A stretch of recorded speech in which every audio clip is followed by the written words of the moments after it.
오늘 주시는 말씀을 함께 나누겠습니다. 하나님의 말씀은 누가복음 8장 26절에서 33절이 되겠습니다.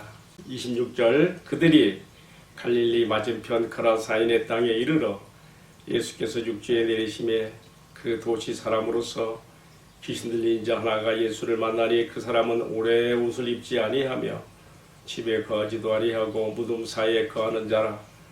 예수를 보고 부르짖으며 그 앞에 엎드려 큰 소리로 불러 이르되 지극히 높으신 하나님의 아들 예수여, 당신이 나와 무슨 상관이 있나이까? 당신께 구하노니 나를 괴롭게 하지 마옵소서 하니, 이를 예수께서 이미 더러운 귀신을 명하사 그 사람에게서 나오라 하셨습니다. 귀신이 가끔 그 사람을 붙잡음으로 그를 쇠사슬과 고랑이에 매어 지켰으되 그 맨 것을 끊고 귀신에게 몰려 광야로 나갔더라. 이어지는 말씀 봉독합니다. 이어지는 말씀은 이제 어떻게 귀신이 추방을 당하고 또 이에 대해서 마을 사람들이 어떻게 반응했는가를 보여주고 있습니다. 30절입니다. 예수께서 내 이름이 무엇이냐 물으신즉 이르되 군대라 하니 이는 많은 귀신이 들렸습니다. 무적행으로 들어가라 하지 마시기를 간구하더니 마침 그곳에 많은 돼지떼가 산에서 먹고 있는지라 귀신들이 그 돼지에게로 들어가게 허락하심을 간구하니 이에 허락하시니 귀신들이 그 사람에게서 나와 돼지에게로 들어가니 그 떼가 비탈길로 내리다라 호수에 들어가 몰사하거늘 치던 자들이 그 이루어진 일을 보고 도망하여 성내와 마을에 알리니. 아멘. 봉독한 말씀을 중심으로 예수님이 바라보시는 인간 영혼의 가치에 대해서 함께 말씀을 나누려고 합니다. 오늘의 말씀을 통해서 하나님께서 우리에게 무엇을 전하고 싶으신가? 이 전체적인 뜻을 한마디로 말하면요, 하나님께서 거라사인에 귀신 들린 한 사람을 그 아들 예수를 통해서 찾아가게 하시고 그를 고치신, 정신이 온전히 들게 하신 이 구원의 사건을 통해서 하나님께서 우리 인간의 영혼을 얼마나 귀하게 보시고 구원하기를 원하시는지 하나님의 열망이 이 속에 담겨 있습니다. 이제 그럼 우리 말씀으로 들어가서 하나하나 오늘의 말씀이 주고 있는 내용들을 살펴보십시다. 가장 먼저, 자, 예수님은 지난밤에 제자들과 함께 배를 타시고 갈릴리 바다를 건너가셨습니다. 우리가 아는 대로 앞서 말씀해 보게 되면 갈릴리 바다에서 큰 풍랑을 만납니다. 아주 배에 물이 가득 들어오게 될 정도로 큰 풍랑이었습니다. 그런데 주님께서 이렇게 폭풍 후 바다를 뚫고서라도 찾아가야 될 곳이 있었던 것이죠. 그것이 어딥니까? 오늘 말씀해 보니까 그것이 바로 예수님의 전도 캠프 본부가 있는 가보나움에서 바로 맞은편 갈릴리 바다 남쪽, 동남쪽이에요. 거라사인, 이방인의 땅, 거라사인 지방인 것을 우리가 알 수가 있습니다. 결국 밤새도록 폭풍우를 뚫고 헤쳐나와서 목적지에 다다른 곳이 어디란 말이에요? 이방인의 땅, 거라사인의 지역이란 말이죠. 근데 거기서도 누구를 만나게 됩니까? 오늘 말씀해 보니까 정확하게 귀신 들린 사람을 만나게 되는 것이죠. 오늘 읽은 말씀에 보면 28절에 이 사람이 예수님과 제자들이 배에서 내리는 것을 보고 예수님께 큰 소리로 부르짖으며 예수님께로 달려오는 모습을 볼 수가 있습니다. 예수님을 환영해서 달려온 것이 아니고요, 이미 예수님의 권세와 능력 앞에서 그 마음이 쫄아서 지금 예수님께로 달려나와서 그 앞에 부복하여 있는 모습이죠. 자, 우리는 먼저 우리가 눈에 보이지 않는 영들의 세계, 귀신에 대해서 오늘 성경이 우리에게 무엇을 가르쳐 주는지 봅시다. 이제 귀신 들린 자를 통해서 귀신의 속성을 우리가 볼 수 있는 거예요. 자, 이 귀신 들린 자의 속성을 보면 첫 번째는 뭐예요? 옷을 입지 않았다 그랬어요. 여기 보니까 27절의 하반절에 그 사람은 오래 옷을 입지 아니하며 그랬어요. 수치를 모르는 것이죠. 체면도 수치도 없는 거예요. 아무 데서나 큰 소리 지르고 자기 정신이 없어지니까 결국 귀신이 시킨 대로 이렇게 하는 것이죠. 그 다음에는요, 이 사람은 자기 집에 거하지 아니하고 어떻게 했다 그랬어요? 그런 사망의 그 시체들이 딱 묻혀 있는 무덤가에 가서 살았다 그랬습니다. 여러분 참 귀신의 속속이 이렇게 나타나는 것입니다. 집에 머물지 아니하고 우리가 가정, 집을 소중히 여겨야 돼요. 이렇게 귀신 들려가지고 집을 떠나는 거예요. 떠나서 이렇게 엉뚱한 곳에 가서 무덤가에 가서 거하고 있는 그 속정을 봅니다. 세 번째로는요, 이 귀신들이 이 사람을 통해서 말하는 거죠. 여기 뭐 예수님께서 뭐라고 말했습니까? 지극히 높으신 하나님의 아들 예수요. 예수님을 바로 알아보는 거예요. 당신은 지극히 높으신 하나님의 아들이시라는 것이죠. 그런데 문제는 어디에 있습니까? 문제는 예수님과 관계를 맺지 않는 것이죠. 그래서 뭐라고 말하고 있는가 하면은 당신이 나와 무슨 상관이 있습니까? 당신께 구하노니 나를 괴롭게 하지 마옵소서. 벌써 예수님의 그 등장 앞에서 마음의 고통과 괴로움을 당하고 있는 이 귀신들의 모습을 우리가 볼 수가 있는 것이죠. 자, 다음에 또 우리가 지금 귀신의 속성들을 보는 거예요. 귀신들이 사람을 통해서 보는 거예요.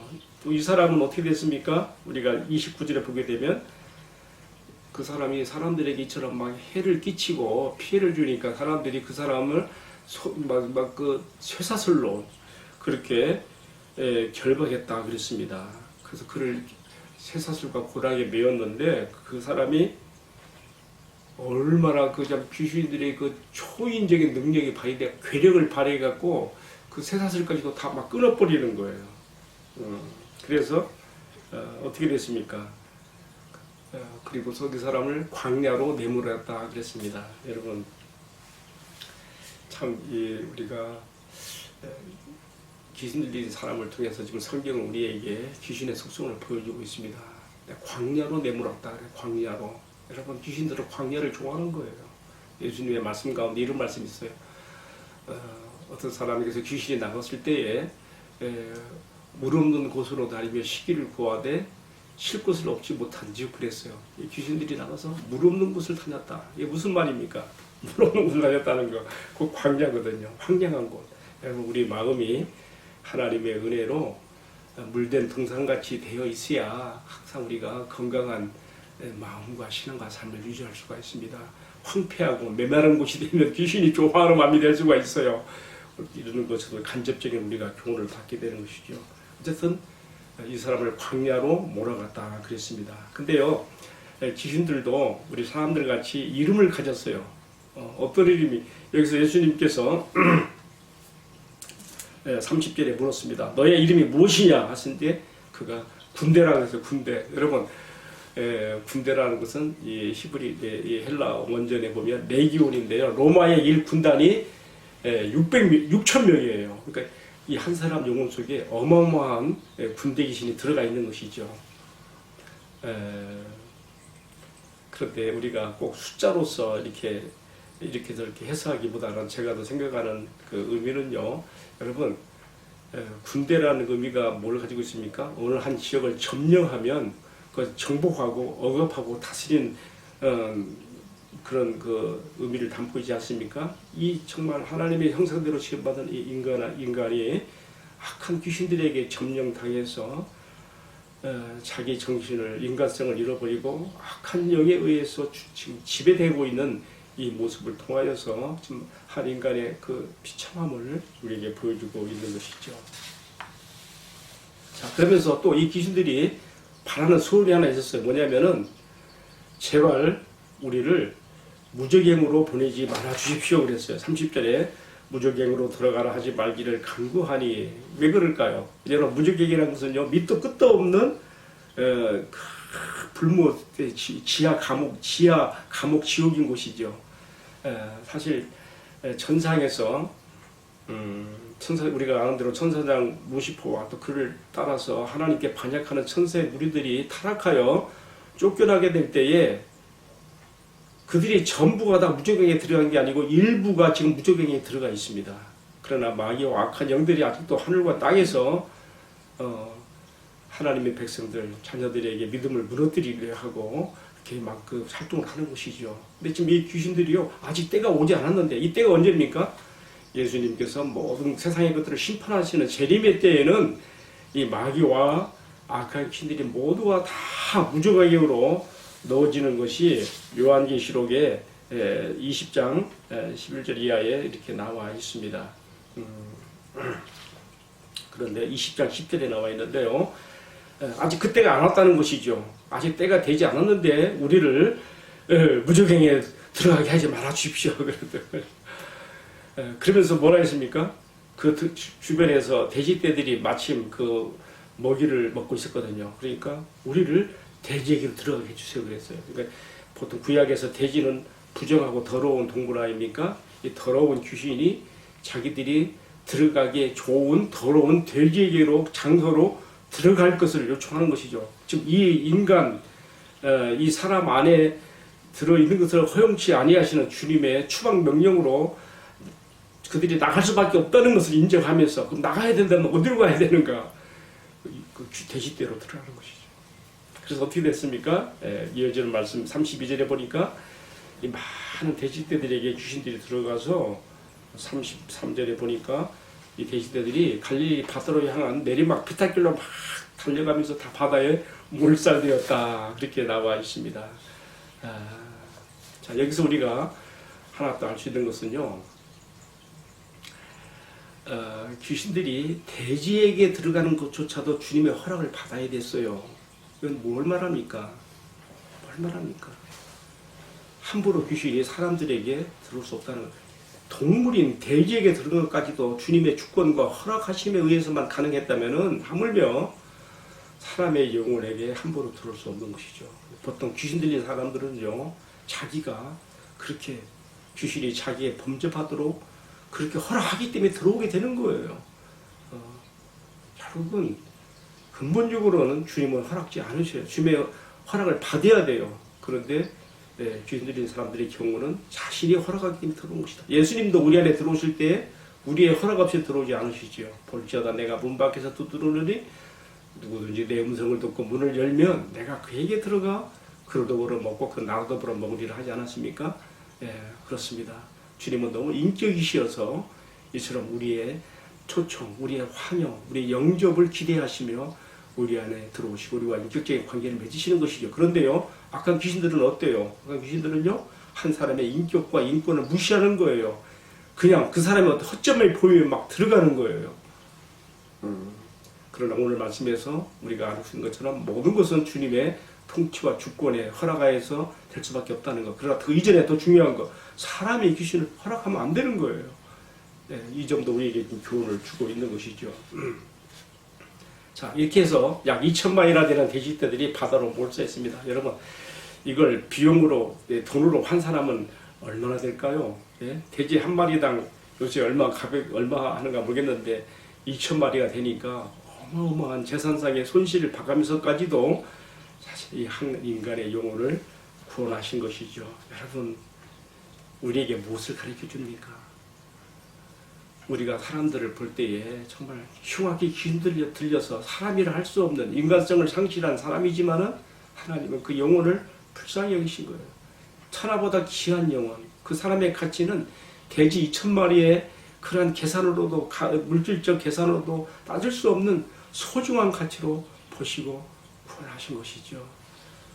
오늘 우리가 이 말씀 통해서 배우는 교훈은요, 우리는 사람을 외모로 봐서는 안 된다. 그가 아무리 이렇게 흉악하게 귀신 들린 사람이었다 할지라도 주님께서 그를 귀하게 보시고 불쌍히 여기시고 그 영혼의 가치를 보시고 구원하신 것처럼 오늘 우리들이 그렇게 사람이라고만 생겼으면 우리가 그 사람의 외모를 봐서는 안 되고 그 사람이 어떤 형편이 있는 것도 봐서는 안 되고 하나님께서 그 영혼을 불쌍히 여기시며 구원하시기를 원하신다는 걸 생각하면서 우리가 주님께서 해주신 대로 우리도 그렇게 구원의 사역에 동참해야 되는 것이죠. 자, 오늘의 말씀 마지막 그 장면은 뭐가 나옵니까? 이제 돼지떼 2,000마리가 바다에 몰살되니까 대지를 치던 사람들이 마을에 들어가서 이 사실을 알렸습니다. 그러니까 마을 사람들이 다 나왔어요. 많은 사람들이 나왔어요. 그 모습을 보고 이 사람들은 자기네 동네에 온 예수님이 이 흉악히 시들린 사람을 온전히 고쳐주신 이 모습 앞에 놀라고 감사하며 찬양하고 자기들에게도 복음을 전해주시고 하나님 나라 사역을 해주기를 바라는 것이 아니라 2,000마리 돼지떼가 바다에 몰살한 것에 대한 그 물질적 손상에 그들의 마음이 가까운 그런 마음이 들어가지고 예수님에게 간청하죠. 뭐라 했습니까? 이어지는 말씀에 보게 되면요, 이렇게 했어요. 그들이 예수님께 그 마을에서 나가주시기를 그렇게 간청하는 모습을 볼 수가 있습니다. 여기 37절에 나오네요. 거라사인의 땅 근방 모든 백성이 크게 두려워하여 예수께 떠나가시를 구하더라. 그러니까 예수님께서는요, 자신의 그 자비로우신 구원의 사역, 복음의 사역을 받지 않으려 하고 환영하지 않는 그 마을에 대해, 그 성에 대해서 예수님은 거기서 떠나시는 것이죠. 떠나시는데 그런 가운데서도 예수님께서 아주 중요한 일을 하셨어요. 뭡니까? 귀신 들렸다가 자기 제정신이 돌아오고 온전하게 구원받은 그 사람이 주님을 따라간다고 하니까 주님께서 뭐라 했습니까? 너는 그보다도 너의 집에 가서 하나님께서 너를 위해서 어떻게 큰 일을 행하셨는지를 알려라 그러시지요. 때로는 우리가 주님께 어떤 구하는 것들이 그대로 이루어지지 않는 것도 주님의 뜻이 있습니다. 주님은 여기서 마을 사람들이 다 예수님 그 동네에 떠나주시기를 바랄 때에 예수님이 어떻게 했어요? 그 사람을 맞아 그 마을에 선교사로 파송하는 거예요. 하나님께서 너를 통해서 어떻게 큰 일을 행하셨는지 하나님의 구원의 사역을 네가 알려라. 이 사람이 어떻게 했습니까? 오늘 제가 본문 다 읽지 않았습니다만 마지막에 가서 보면은요, 마지막 39절에 보면 그가 집으로 돌아가 어떻게 했어요? 예수께서 자기에게 어떻게 큰 일을 행하셨는지를 자기 가정에 뿐만 아니라 온 성내에 전파하였다 그랬습니다. 온 성내에. 마을 사람들은 예수님을 반대했지만은 그 마을을 떠나기를 바랬지만은 예수님은 이 사람을 통해서 그 마을에 구원의 복음을 또 전하게 하시는 자비를 베풀어 주신 것이죠. 자, 오늘 말씀을 마무리하겠습니다. 지금 누가는요, 오늘의 이 말씀, 이 기사를 통해서 우리에게 무엇을 말하고 싶어하는가? 지금 예수님이 찾아갔던 이 지역은요, 유대인의 땅이 아니에요. 이방인의 땅. 그것도 아주 그 대식치는 곳이니까 더럽고 정말 그 지저분한 그런 지역이에요. 더러운 땅이죠.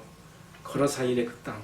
주님께서 이러한 이방인의 땅에도 더러운 땅에도 찾아갔다는 것은요, 뭡니까? 앞으로 우리 주 예수 그리스도의 구원의 은총의 복음의 사역이 유대인의 세계뿐만 아니라 이방인에게까지도 활짝 열리게 될 것을 내다보면서 지금 이 기사를 여기에 남겼다. 우리가 이렇게 이해할 수가 있습니다. 사실 또 이렇게 됐잖아요. 여러분 누가복음 다음에 이 책의 저자 누가가 사도행전을 썼습니다. 사도행전에서는 어떻게 주 예수의 복음이 이방인 세계까지 퍼져나가면서 이방인 세계에도 하나님 나라 역사가 임하고 하나님의 은총이 임하는가를 우리가 잘 보여주지 않습니까? 예. 이렇게 해서 오늘의 말씀을 대략 우리가 다 살펴보았습니다. 이제 제가 오늘의 말씀에 마무리를 지면서요, 다시 한번 마음에 새기는 거 있습니다. 오늘 제목으로 걸었던 내용인데요, 가장 인상 깊은 것이 뭡니까? 더 이상 사람이라고 할 수 없는 흉악에 힘들려서 인간성을 다 상실해버린 이 사람이지만 이 사람의 영혼을 불쌍히 보시는 하나님 아버지께서 그의 보내신 자 그 아들을 통해서 찾아가게 하시고 그를 흉악한 긴 들림에서 건져주시는 이 구원의 사역을 통해서 하나님께서 우리에게 말씀하시는 거예요. 우리 주변에 어떤 사람이든지 한 인간의 영혼이 얼마나 소중한 가치가 있는 것인지, 그리고 그들은 어떤 물질적인 손실을 감수하고서라도 구원할 만한 가치가 있는 것인지 우리가 그러한 주님의 시각으로 바라봐야 될 것을 우리에게 깨우쳐 주시는 것이죠.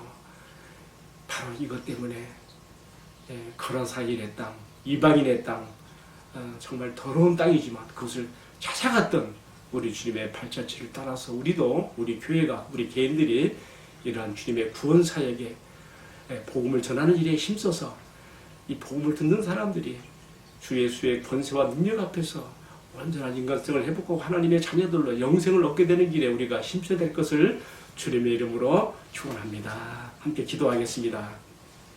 사랑하시는 주님, 천하보다 귀한 영혼을 우리가 외모로만 평가하는 잘못을 범하지 않게 하시고 주님이 바라보신 것처럼 영혼의 소중한 가치로 바라보며 어떠한 그러한 대가를 지불하고서라도 구원해야 될 소중한 영혼인 것을 알게 하여 주시며 우리도 가라사인의 지방으로 찾아가신 주님의 발자취를 따라서 우리가 사람들을 구원하는 영혼들을 주께로 인도하는 일에 힘쓸 수 있는 저희들 다 되게 하여 주옵소서.